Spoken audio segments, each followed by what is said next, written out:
तो संसारको सबभन्दा शक्तिशाली हतियार भनेको आणविक बम भन्दा पनि हाइड्रोजन बम मानिन्छ। भनिन्छ एउटा आणविक बम विस्फोट हुँदा त्यो बेलामा हिरोसिमा र नागासाकीमा विस्फोट हुँदा 350 डिग्री सेन्टिग्रेडको तापक्रम पैदा गरेको थियो। अहिलेको आणविक बमले पैदा गर्ने तापक्रम भनेको 500 डिग्री सेन्टिग्रेड हो। तर हाइड्रोजन बम विस्फोट हुँदाखेरि 10 रेक्टरसम्मको भूकम्प आउँछ र त्यसले 1000 डिग्री सेन्टिग्रेड तापक्रम पैदा गर्छ। अब सेकेन्ड वर्ल्ड वारको समापन भइसकेपछि हामीले विश्व शान्तिको कामना गरौँ, शान्तिका परेवाहरू उडायौँ, बुद्धम शरणम गच्छामि भन्यौँ, पञ्चशीलताको मान्यता अपनायौँ, असंलग्न परराष्ट्र नीतिलाई अवलम्बन गरौँ। तर विश्व स्थिर र शान्ति भएन।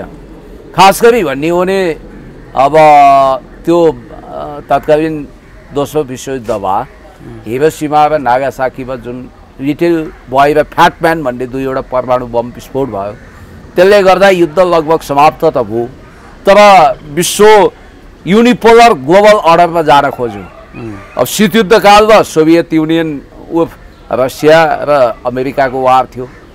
आफ्टर शीतयुद्ध पोस्ट कोल्ड वार पिरियडमा अमेरिकाको हेजिमनी भयो र लेट 90s अर्थात् सन् 2000 पछि अहिले विश्व बहुध्रुवीय भएको छ र चाइना, रसिया, मुस्लिम वर्ल्ड एक ठाउँमा, वेस्टर्न युरोप, अमेरिका, इजरायल, नेटो एक ठाउँमा, यसरी नयाँ ध्रुवीकरण भएको अवस्था छ। अब हामी जस्ता देशले के गर्न सक्छौँ र? हामी त बुद्धवादी हौँ, हामी इन्डियातिर पनि ढल्किँदैनौँ, अमेरिकातिर पनि कोल्टिँदैनौँ, हामी कसैको पक्षमा छैनौँ भन्छौँ हामी। तर राजनीतिका पेचिला दिनहरू सुरु भए र तपाईलाई एउटा इन्ट्रेस्टिङ कुरा के गरौँ भने यो इजरायल र इरानको बिचमा जुन युद्ध भएको छ, यो भारत र चाइनाको बिचको जस्तो क्षेत्रीय युद्ध होइन। यो हेर्दाखेरि दुई अजङ्ग आणविक हतियार सम्पन्न देशको युद्ध देखिए पनि वास्तवमा इन्डियाले बहादुरीपूर्वक घोडा टेकेको अवस्था थियो। तर अहिले मध्यपूर्वका दुई पावर हाउसहरू, खास गरी इस्लामिक गणराज्य जसलाई आयतुल्लाह अली खोमेनीले नेतृत्व गरेका छन् सर्वोच्च धर्मगुरुको रूपमा, त्यो देशको नाम हो इरान, र अर्को सन् 1948मा बनेको राज्य इजरायल। यी दुई देशको बिचमा यस्तो युद्ध भयो कि यहाँनिर डरलाग्दो अवस्था आयो। तपाईँले भने जस्तो एक खालको प्रक्सी वारको सिचुएसन पैदा भयो।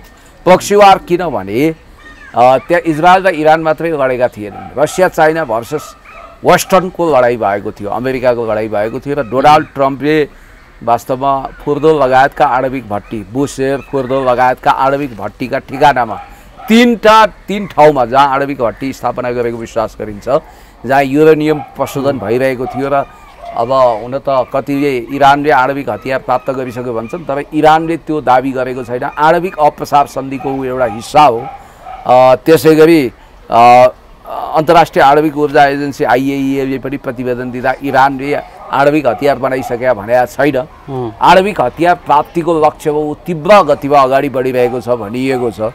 र अहिले इरानको त्यो आणविक भट्टीहरू ध्वस्त पारियो भने पनि रसियाले स्थापित गरेको बुशेर भट्टी वा फुर्दो जो भूमिगत सुरुङमा छ होइन, कैयौँ मिटर मुनि छ हो, त्यहाँ उसले अमेरिकाले चाहिँ बङ्कर भेदी मिसाइल्सहरू प्रयोग गरेर त्यो ध्वस्त पारियो भने पनि त्यहाँबाट पहिल्यै उसले युरेनियमहरू सारिसकेको र त्यहाँ खाली जग्गा रहेको र खासै क्षति नपुगेको भन्ने कुरा आएको छ। र इरानी सर्वोच्च धर्मगुरु आयतुल्लाह अली खोमेनीले रुसका सर्वशक्तिवान राष्ट्रपति भ्लादिमिर पुटिनलाई सम्बोधन गर्दै भावुक पत्र पठाए। उनले आफ्नो विदेश मन्त्री अब्बासलाई पत्र पठाउँदै के भने तपाईँ ग्लोबल लिडर हुनुहुन्छ, अब हामीलाई पेल्ने भए र विश्वको रक्षा गर्नु तपाईँको दायित्व हो र हामीलाई पनि बचाउनुहोस् शैतानहरूबाट। दुईटा गुन्डा भने उनले, अमेरिका र इजरायल, यिनीहरूबाट बचाउनुहोस् भने। 86 वर्षका यी Ayatollah Ali Khomeini Islamic revolution पछि एउटा आदर्श मूल्य मान्यता सहित त्यहाँ छन् र इरानका सबै कुरामा हामी सहमत छैनौँ। तर उनले कुनै पनि देशमाथि अनावश्यक अतिक्रमण गरेको छैन। प्यालेस्टाइनमा गाजामा जुन ढङ्गले इजरायलले अट्याक गर्यो त्यो हेर्दा विवत्स थियो। र अहिले इजरायलले जुन घमण्ड गर्यो हामीले चुर बनाइदिन्छौँ। उसले सम्झ्यो कि यो 1967 को दशकको गोलान हाइट हो। सिरियाको गोलान हाइट कब्जा गर्दाखेरि उसले लेबनान, सिरिया, जोर्डन, लगायतका देशहरूसँग एकसाथ युद्ध लडेको थियो र त्यसमा परास्त गरेको थियो। उसँग मोसाद छ, उसँग थन्डर ओल्ड अपरेसन गर्ने तागत छ भन्ने कुरो उसले सोचेको थियो। तर इजरायली प्रधानमन्त्री बेन्जामिन नेतान्याहु कहाँ चकित परे भने जब यी इरानी विदेश मन्त्री अब्बास रुसी राष्ट्रपति भ्लादिमिर पुटिन उनका समकक्षी रुसी विदेश मन्त्री सर्गेई लाभ्रोभसँग भेट्न पुगे, त्यतिखेर पुटिनले जुन आश्वासन दिए, पुटिनका सबभन्दा राइट ह्यान्ड मानिने तत्कालीन राष्ट्रपति डिमित्री मेडवेडेभ जसले स्पष्ट भाषामा इरानले चाह्यो भने आणविक हतियार प्राप्त गर्न सक्छ भनेर सन्देश दिएका छन्। यसको मतलब democratic people's republic of Korea, North Korea पनि इरानलाई सघाउन तयार छ। अब जासुसी रिपोर्टलाई मान्ने हो, CIA FBI को रिपोर्ट मान्ने हो, मोसादको रिपोर्ट मान्ने हो भने त इरानमा अत्याधुनिक शस्त्र सम्पन्न हवाई जहाजहरू, जेटहरू, फाइटर जेट पठाएको चाइनाले भन्ने कुरा पनि छ। र अहिलेको यो अन्तर्राष्ट्रिय शक्ति सन्तुलन हेर्दा हामीलाई के लाग्छ भने आयतोल्लाह अली खुमेनीको मुस्लिम दुनियाँमा आफ्नो छुट्टै अस्तित्व कायम भएको छ र अहिले फेरि अब डोनाल्ड ट्रम्पले उही भारत र पाकिस्तानको युद्धविराम गराए जस्तै इजरायल र इरानको बिचमा युद्धविरामको एकपक्षीय घोषणा गरेका थिए। कतार लगायतका विभिन्न ठाउँमा इरानले अट्याक गरेर त्यसलाई भङ्ग गरिदियो भन्ने कुरा छ। अब त्यसमा इजरायल इमान्दार बनेन, त्यसकारण इरानले आक्रमण जारी राख्यो, उसले मिसाइल्स हानिरहेको छ भन्ने कुरा आएको छ। यद्यपि इजरायलसँग आणविक हतियार छ र ऊ डरमर्नु देश हो भन्ने प्रतिवेदन पनि छ। तर यहाँनिर तपाईँले आणविक हतियार उत्पादन गर्नु भएन यसको महत्त्व रहेन। आणविक हतियार सम्पन्न देशको ब्याकिङ इरानलाई छ र इरानले स्ट्रेट अफ होर्मुज भन्ने जलडम्बहरू बन्द गरिदियो, बन्द गर्ने घोषणा गरिदियो, उसको पार्लियामेन्टले घोषणा गर्यो र आयतोल्लाह अली खुमेनी बरु मर्न तयार नझुक्ने भनेर उनले घोषणा पनि गरे। र तपाईँलाई म भनौँ अरब सागरमा रहेको साउथ चाइना सीको निकट रहेको स्ट्रेट अफ होर्मुज भनेको त्यो जलडम्बर हो जहाँबाट समुद्रमा हुने व्यापारको 30% हिस्सा ओगट्छ र त्यो इरानले बन्द गरिदिँदाखेरि विश्वमा हलचल हुन्छ। तेलको भाउ प्रति ब्यारेल अहिले जति छ त्योभन्दा 20 गुणा बढी हुन्छ र संसारको अर्थतन्त्रमा हलचल मचिने हुनाले खुद डोनाल्ड ट्रम्प पनि झुक्न बाध्य भयो। त्यो रिजन चाहिँ जस्तो कि अब यति बेला इरान र इजरायलको युद्ध भइराख्दाखेरि एक प्रकारले भन्यो भने इरानी सर्वोच्च नेता अब त्यो जो हुनुहुन्छ खेमानी, उहाँले त के भन्नुभयो भने मलाई जति बेला पनि मार्न सक्छु, म लुकेर बसेको अवस्थामा छु, मलाई जति बेला पनि मार्न सक्छ भनेर उत्तराधिकारी पनि मैले छानिसकेँ भनेर एकजना नेतालाई भनिसक्नु भएको अवस्था थियो। तर अमेरिकाले यसरी खुल्लामा खुल्ला इजरायललाई साथ दिन थालिसके पछाडि नि अब अहिले पछिल्लो पटक आएर अमेरिकाले नै यो युद्धविराम माग गर्नुपर्ने, ब्याक हट्नुपर्ने कारण चाहिँ के थियो सर? हेर्नुहोस् त अहिले यस्तो भयो, अमेरिका यसमा फस्यो। अमेरिकाले सुरुमा के सोच्यो? अमेरिकाले त हेर्नुहोस् त इरानले त सूचना दिदी त्यो कतारमा रहेका 2-3वटा देशमा रहेको त्यो सैनिक बङ्करहरूमा त प्रहार गर्यो त, गर्यो। अब सूचना दिएर गरे सर, सूचना दिएर कति शक्तिशाली इरान भन्ने त देखिँदैन थियो। मिसाइल्सहरूको ब्याकिङ भनेको रसिया र चाइना हो। उत्तर कोरियाले पनि उसलाई सघाउ पुर्याएको छ र इरान कम छैन उसको। होइन, चाइनाले चाहिँ इरानलाई अब साइलेन्टली साथ दियो, अमेरिका चाहिँ इजरायलको पक्षमा खुलेर आयो, यो के हो? होइन, अब रुस र चाइनाको त सहयोग हमेसा इरानलाई छ नि। त्यो त तपाईँ हेर्नु न, अहिलेको अवस्थामा मध्यपूर्वमा एउटा कुरा ख्याल गर्नु होला, मध्यपूर्वको लडाइँ इरान मार्फत गरेर रसियाले हिजो सोभियत युनियन अन्तर्गत जुन जुन भूभागहरूले गुमायो त्यो भूभागले जोड्न चाहन्छ र चाइना संसारको सबभन्दा शक्तिशाली अर्थतन्त्र र देश हुन चाहन्छ। यो कुरो लुकेको छिपेको छैन र अहिले पनि IAEA को प्रतिवेदन हेर्ने हो भने संसारको सबभन्दा बढी आणविक हतियार रसियासँग छ, जोसँग चान्चुन 6000 आणविक हतियार छ। त्यसमा पनि 257वटा हतियार स्ट्यान्ड बाई छन्। इन्टरकन्टिनेन्टल ब्यालिस्टिक क्षेपणास्त्र त्यतिकै छ र त्यति मात्रै होइन, उसँग 5th जेनेरेसनका हतियार पनि छ। डिप्लोय गर्नको लागि उसँग पनडुब्बीहरू छ। यति धेरै छ कि तपाईँ कल्पनै गर्न सक्नुहुन्न र रसियाको तागत छ, अमेरिका पनि थरथर काम छ। यता अब सर यहाँ यति बेला एउटा प्रश्न नि, चाइनाको ब्याक फोर्सले अस्ति हेर्नुहोस् त, अब एउटा भारत अलिकति शक्तिशाली देश मानिन्छ पाकिस्तान भन्दा, होइन? तर पाकिस्तानले त्यसरी प्रहार गरिदियो, भारतले घुँडा टेक्न बाध्य भयो। अब अहिले हेर्नुहुन्छ भने इरानले अमेरिकालाई त्यस्तो शक्तिशाली मुलुक, अमेरिकालाई इरानले घुँडा टेकाएको जस्तै अवस्था भइसक्यो। त्यो चाइनाको ब्याक फोर्सले भनेपछि चाइना कति शक्तिशाली रहेछ भन्ने। चाइना र रसिया भनेको फाइनान्सियल र एटोमिक न्युक्लियर सुपर पावर। यिनीहरूको अगाडि वेस्टर्न युरोप र अमेरिकाको पनि केही लाग्दैन। अहिले तीव्र गतिमा दिन दुगुना रात चौगुनाको दरले चाइनाले प्रगति तरक्की गरिरहेको छ, जुन हाम्रो लागि पनि खुसीको कुरा हो। र चाइना र रसिया फेरि अर्काको देशमा हस्तक्षेप गर्ने, क्षेत्रीय र विश्व शान्ति खलल पुर्याउने देश होइन। अहिले हेर्नुहोस् ट्रम्प त त्यस्तो देखेन नि सर, व्यक्तिगत रूपमा हेर्ने हो भने पनि अमेरिका चाहिँ होइन। अमेरिकाको सिधा नीति छ, ऊ ग्लोबल पुलिसको भूमिका खेल्छ, विश्वभरि युद्ध थोपर्छ, हतियार बेच्छ, वार इकोनोमी उसको इकोनोमी हो। तर इरानलाई उसले जुन अन्डरस्टिमेट गर्यो त्यसबाट उसले मूल्य चुकाउनु पर्ने अवस्था आयो। र हामी अहिले पनि भन्छौँ मध्यपूर्वमा शान्ति हुनु जरुरी छ, मध्यपूर्वमा हिंसा अन्त्य हुनुपर्छ। र मिडल इस्टमा जुन खालको तनाव देखिएको छ, रक्तपात देखिएको छ, विध्वंस देखिएको छ, त्यसबाट अमेरिकाले बहादुरीपूर्वक हात त पछाडि हटाइसकेको छ। तर विश्व शान्तिको परेवा अझै उड्न बाँकी छ। र म यति कुरा तपाईँलाई भन्छु कि अहिले आएर इजरायललाई जसरी यिनीहरूले इरानलाई एकदम कमजोर राष्ट्रको रूपमा हेरेका थिए, अब अहिले हेर्नुहोस् मुस्लिम वर्ल्डको मुखिया बदलियो इरान, सद्दाम हुसेन र गद्दाफीको पतन। होइन, एक प्रकारले भन्ने भने त आणविक त्यो हतियार जति पनि संसारमा शक्तिशाली आणविक हतियार छ भने त्यो इरानसँग छ भनेर पनि भन्छन्। अब यो त अहिले ठ्याक्कै नभनौँ, जस्तो संसारको सबभन्दा शक्तिशाली हतियार भनेको आणविक बम भन्दा पनि हाइड्रोजन बम मानिन्छ। भनिन्छ एउटा आणविक बम विस्फोट हुँदा, त्यो बेलामा हिरोसिमा र नागासाकीमा विस्फोट हुँदा 350 डिग्री सेन्टिग्रेडको तापक्रम पैदा गरेका थियो। अहिलेको आणविक बमले पैदा गर्ने तापक्रम भनेको 500 डिग्री सेन्टिग्रेड हो।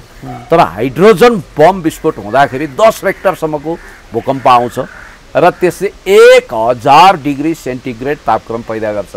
तपाईँ कल्पना गर्नुहोस्, अहिले काठमाडौँमा 34-35 तापक्रम होला, हावा नचल्दा यहाँ हामी भग भग भग भग कराईमा उमाले जस्तो अवस्थामा छौँ। तराईमा होला 45 देखि 50 डिग्री सेन्टिग्रेड, त्यहाँ तपाईँको अन्डा उसिनिन्छ। अरबमा होला 55 देखि 56 डिग्री सेन्टिग्रेड। त्यो तापक्रममा त कुरै छोड्नुहोस्, मान्छे अब बाहिर निस्किनै सक्दैन।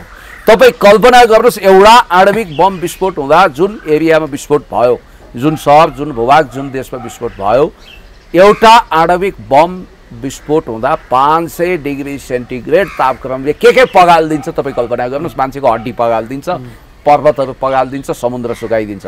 हाइड्रोजन बमको त अझ 1000 डिग्री सेन्टिग्रेडको तापक्रम पैदा गर्ने क्षमता हुन्छ भन्ने बित्तिकै त्यो तपाईँ कल्पनै गर्न सक्नुहुन्न। यस्तो आम विनाशकारी हतियारहरू नष्ट गर्नुपर्छ भनेर स्ट्राटेजिक आर्म्स रिडक्सन ट्रिटी अन्तर्गत स्टार्ट 2 सन्धि भएको थियो। तत्कालीन सोभियत युनियनका राष्ट्रपति मिखाइल गोर्बाचोभ र तपाईँलाई भनिहालौँ तत्कालीन अमेरिकी राष्ट्रपति जर्ज बुसको बिचमा, बुढो बुसको बिचमा।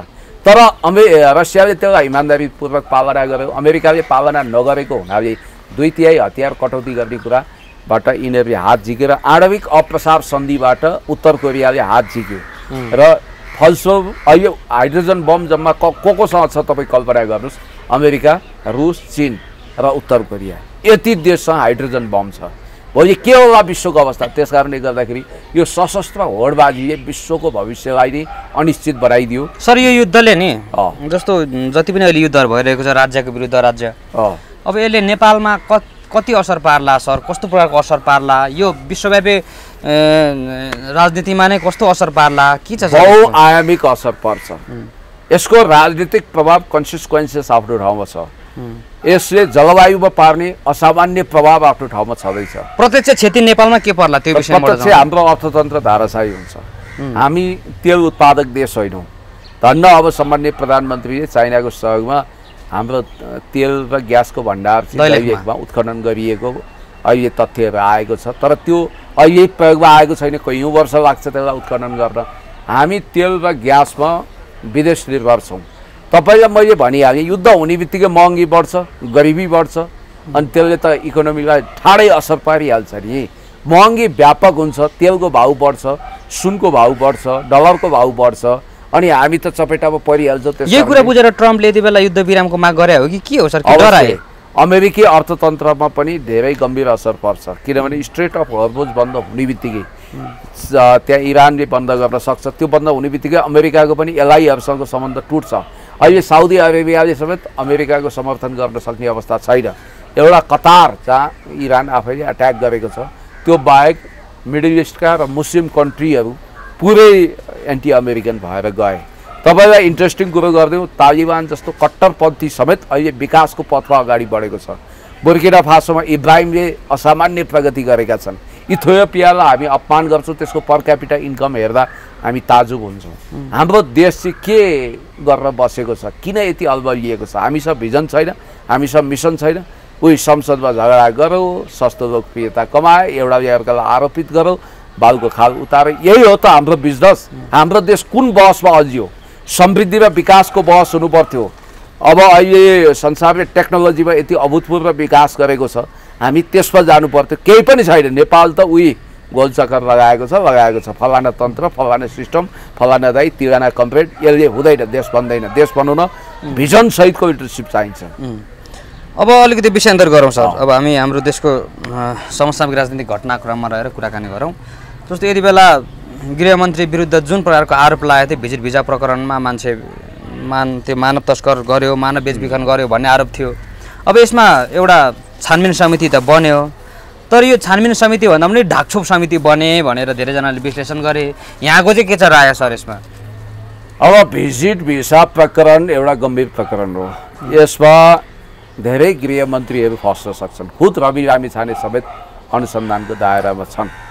कतिले के भन्न थाले भने यो अनुसन्धान समिति बनाएर राष्ट्रपाले आफ्नो घुँडामा आफै बन्चर हानेको भन्ने पनि छ नि यहाँ, होइन? त्यसमा कोही चोखो छैन भनिन्छ, होइन? ठिक छ, उहाँहरूको माग के छ भने जो यतिजनाले गलत गरेका छन् सबैलाई छानबिनको दायरामा ल्याउँ, त्यो भन्नु त गलत होइन होला नि त? राष्ट्रपालले कसरी घुँडा हाने? ठिक छ, होइन? त्यो भोलि प्रतिपादक हुनसक्छ, काउन्टर प्रोडक्टिभ हुनसक्छ। केवल रमेश लेखक मात्रै होइन, धेरै गृहमन्त्रीहरूको घन्टी बज्दा 12 बज्दा भन्ने कुरो पनि छ। जनताको त हितमा भयो नि, होइन? त्यो जनताको हितमा भयो, गर्नु पनि पर्छ। किनभने मैले त बारम्बार भनेको छु, रमेश लेखकले रवि लामिछानेलाई हिजो ट्युसन पढाउनु हो कि तपाईँले भिजिट भिसा प्रकरणमा भयङ्कर गल्ती गर्नुभयो, के अरे तपाईँले सहकारीको मामिलामा भयङ्कर गल्ती गर्नुभयो, तपाईँले राजीनामा दिनुहोस्, यत्रो विवाद आएपछि भन्ने रमेश लेखक आफै निर्लज्ज भएर कुर्सीमा टाँसिन मिल्दैन। राष्ट्रपालले किन यो छानबिन समितिलाई असन्तुष्टि जनायो सर? यो छानबिन समितिमा के लाग्छ यहाँलाई? होइन, अब छानबिन समिति त बन्नु पर्थ्यो। अब छानबिन समिति बन्यो, कमसेकम केही नहुनुभन्दा छानबिन समिति बन्यो। उच्च स्तरीय आयोग नै गठन गरौँ भन्ने माग थियो उहाँहरूको, होइन? ठिक छ, अब यसमा यो छानबिन समितिको प्रतिवेदन हेरौँ, यसलाई बेनिफिट अफ डाउट दिन सकिन्छ, तर यसलाई इग्नोर गर्न सकिँदैन। अब होला उच्च स्तरीय छानबिन समिति आयोग केही बनोस् भन्ने उहाँहरूको चाहना थियो। अब यता राष्ट्रपा आफ्नै लफडामा निकै पनपिएर लागेको छ। तपाईँलाई थाहा छ, मुकुल ढकालले न्यु खोजिरहेका छन्, चोरी खोजिरहेका छन्। अब निर्वाचन आयोगको एउटा पत्रलाई आधार बनाएर म यो आधिकारिक महामन्त्री भन्छन् उनी, त्यो पार्टीभित्र पनि तनाव लफडा मच्चाएका छन्, हुडङ्गो मच्चाएका छन्। सायद उनलाई उकास्ने मान्छे त्यही पार्टीमा पनि होलान्। निर्वाचन आयोगको पनि कमजोरी देख्यो नि सर यति बेला। अहिलेसम्म पनि ठ्याक्कै केही दिन अगाडि मात्रै उहाँहरूले महामन्त्री अर्को नियुक्त गर्नुभयो। त्यतिन्जेलसम्म त यस्तो हुन्छ मित्र, निर्वाचन आयोगको त्यो खाकामा त नि मुकुल ढकाल नै महामन्त्री भएको भन्ने देखियो। कारण म बताइदिन्छु। यो संवैधानिक निकायहरूमा के हुन्छ, अदालत संवैधानिक निकायमा भने तपाईँलाई एउटा सानो कुरो बताइदिन्छु। अदालतले फैसला गर्यो भनेर रवि लामिछानेको हकमा लेख्यो, त्यो अदालतले गरेको त्रुटि थियो, त्यसलाई सच्याउनको निम्ति एक लाइन उसले टिपेक्स लगाएर वा कम्प्युटर टाइप अर्को बनाएर ल्याएर उसले अर्को इजलास राख्नु पर्यो। त्यति ट्रेडिसनल हुन्छ क्या अदालत भनेको। अनि निर्वाचन आयोगले पनि के गर्छ भने राष्ट्रपालले चेन्ज गरेर महामन्त्री भन्ने सुनेर, रेडियोमा सुनेर, टिभीमा हेरेर, पत्रिकामा पढेर उसले धारणा चेन्ज गर्दैन र उसको आधिकारिक ठाउँमा त्यो पत्र पुगेपछि त्यसलाई उसले दर्ता गर्छ। अब होला सम्भवतः त्यहाँ लगेर चिठी दर्ता गरेनन् अथवा त्यो सम्बन्धित ठाउँको टेबलमा पुर्याएनन्। कागजी कुरोमा राष्ट्रपा काहीँ न काहीँ चुक्यो कि नभए अब अहिले निर्वाचन आयोगका प्रमुख आयुक्तज्यू थपलिया दिनेश थपलियाज्यू परिपक्व हुनुहुन्छ। मलाई जस्तो लाग्छ यस्तो कुरोमा फेरि होला कति कुराहरू उनले सही उठाए होलान्, कति गलत उठाए होलान्। उनले राजनीति गर्न खोजेका छन्, मुकुल ढकालले अहिले आएर पानीमाथिको ओबानो बन्न खोजेका छन्। तर म राजनीतिमा विश्वास गर्ने मान्छे हो। म राजनीतिमा विश्वास गर्ने भएको हुनाले राष्ट्रपाको अहिलेको महामन्त्री म मुकुल ढकाललाई मान्दिनँ, किनभने त्यो पार्टीबाट उनी बहिर्गमित भइसकेका छन्। त्यसो भए त भीमरावलाई एमाले आफ्नो उपाध्यक्ष मान्नुपर्छ नि, त्यो हुँदैन नि त, उहाँ पार्टीबाट निष्कासित भइसक्यो। अनि अर्को कुरो, राजनीतिक मान्छेले कसैले आफूलाई निष्कासित गर्यो भने त्यो पार्टीमा झुन्डिएर बस्दैन। याद गर्नु। त्यसो भए राष्ट्रपालले यो जुन बेजेट भिजा प्रकरणमा छानबिन समिति भन्यो, यो छानबिन समितिलाई चाहिँ छानबिन समिति होइन यो ढाकछोप समिति हो भन्दै गर्दाखेरि यो जे गरे पनि चित्त बुझाउन सकिँदैन। अब ढाकछोप समिति हो कि छानबिन समिति हो कि के हो भन्ने कुरो भोलि पुष्टि होला। म तपाईँलाई यो मामिलामा यति मात्रै भन्न सक्छु कि अब यहाँ यतिले देश चलाउँछ, यति गिरफ्तार भन्ने कुरो त विश्वास गर्ने मान्छे छन्। म बिहान त्यहाँ चिया खाँदै थिएँ, सर यो के हो अचेल त यो यतिले देश चलाउने भनेको छ, कहाँबाट आयो यति, केही गर्छ कि क्या हो भने अब हाँस्नु कि रुनु, म त छक्कै परि भने। ल प्राइमरी स्कुलको टिचरले मलाई त्यो भन्नु भनेपछि एआईले बनाएका भिडियो। अनि अहिले गाउँ गाउँमा जानुहोस् हल्ला छ, नेता त त्यहाँ इन्टरभ्यू दिँदा दिँदै पुल भाँचिएछ गुटुटु कुदेको। अब पप्पू कन्स्ट्रक्सनको कुरा त्यहाँ जोडे होला, एउटा नेता त ढल्दै डुबेछ। अब यसरी एआईको भिडियोको बाढी आयो भनेपछि त्यो कुरालाई विश्वास गर्नेहरूले यति बेला ब्रान्डिङ गरेको कुरालाई नि अब यति बेला भोट दिनुपर्छ भनेका छन् कतिले। यति आयो भने हामी त्यसलाई दिन्छौँ अरे। अब यतिसम्म भइसक्यो देश होइन, यतिले कति क्षति पुर्याउने हो थाहा छैन। अब बाँकी कुरो गर्दै गर्छ। अब अन्तिममा एउटा मात्रै प्रश्न सरलाई, अब यति बेला दैलेखमा जुन त्यो पेट्रोलियम पदार्थ साथमा त्यहाँ मिथेन ग्यासहरू उत्खनन गर्ने कुराहरू भइराख्दाखेरि यति बेला भारतको त्यहाँ हस्तक्षेप रहेको, भारतले त्यहाँ हस्तक्षेप गर्न सुरु गरेको भन्ने समाचारहरू पनि आएको छ, के हो सर यो खास? भारतले गरिहाल्छ नि, नेपाललाई उद्योग धन्दा कल कारखानामा आत्मनिर्भर हुनै दिँदैन। उसले नेपालको सुदृढ अर्थतन्त्र बनेको उसले देख्नै चाहँदैन। ऊ यो क्षेत्रको चौधरी बन्न चाहन्छ, मुखिया बन्न चाहन्छ। यहाँ चाइनाले नेपालको विकास र समृद्धिमा सघाएको कुरो उसलाई औडा हुन्छ, त्यसकारण भारतले त्यो गर्छ। भारतले गर्यो भन्दैमा पछाडि हट्ने कुरा छैन। त्यहाँ अब मिथेन ग्यास उत्खनन गर्ने कुरा, त्यहाँ खानी उत्खनन गर्ने कुरामा हामी पछाडि हट्दैनौँ, अगाडि बढ्छौँ। यसमा सरकार दृढ छ। हस्, धन्यवाद। Thank you.